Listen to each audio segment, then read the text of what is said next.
Qurban Məmmədova deyin ki, bir DNK testi elətdirsin. Çünki vaxtilə məni erməni olmaqda günahlandırmışdı. Nə var onu tənqid edirəm deyə. Hazır Avropada oturub ən varlı ölkədə bir DNK testi nədir ki, onu elətdirmək istəmirsə, demək ki, orada bir əmma var. Mən bir dəfə Avropaya getməklə qızım mənə elədi.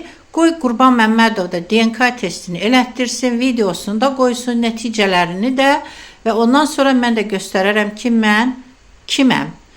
Əslində bütün dünyada hər kəs qarışıqdır. Yəni təmiz bir millət, irq tapa bilməzsiniz. Əslində biz hamımız Afrikada ilk dəfə insan yaranıb və orada bir 10 mu, 100 mu, qadın mı var? Onlar yayılıb dünyaya, onlardan əmələ gəlmişik və sonra zamana, məkana uyğun, yəni qarışıqlığa uyğun müəyyən bir DNK-mız olubdu. Ona görə də mən hətta İlham Əliyevə də məsləhət görərdim ki, bu millətçilər var, yəni başlayırlar milləti önə qoymağa. Ağıllı adam heç vaxt millətçi olmaz.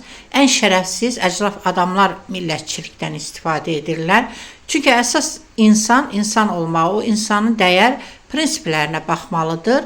Yəni dəyəri, prinsipi olmayan türkdənsə, dəyərləri, prinsipləri olan erməni yaxud yahudi bizi idarə etsə daha yaxşı olacaqdır. Ona görə də İlham Əliyev bu qədər milyonları xərcləyirsən, bir hamının DNK testini keçir, qoy bu cəmaat ağzını yumub otursun, yoxsa kim zülümkardır, ona o kürdür, o ermənidir deyə deməsin. Və inanın ki, o kiməsə kürdsən, sən ermənisən deyib, onu düşmən elan edənlərin özlərini araşdırsan, kürd və erməni çıxacaqdır. Ona görə də Qurban Məmmədov, DNK testi elətdir və nəticəni göstər. Yoxsa bu nədir? Mənə vaxtı ilə bir ambartrol ordusu göndərmişdin. Hamısı da məni erməni olmaqda qınıyırdı. Mən sadəcə onlara gülürdüm. Çünki mənim kim olmağımı mən və Allahım bilir. Yetər ki, mən öz yolumdan dönməyim. Sənin kimi gündə bir yalan üyüdüb.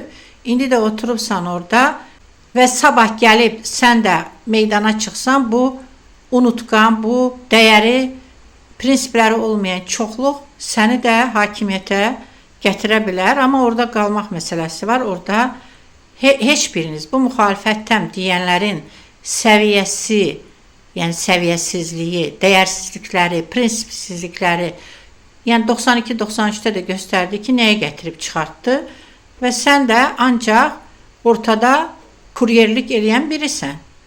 DNK testini göstər. Ondan sonra gəlib söz deyərsən mənə.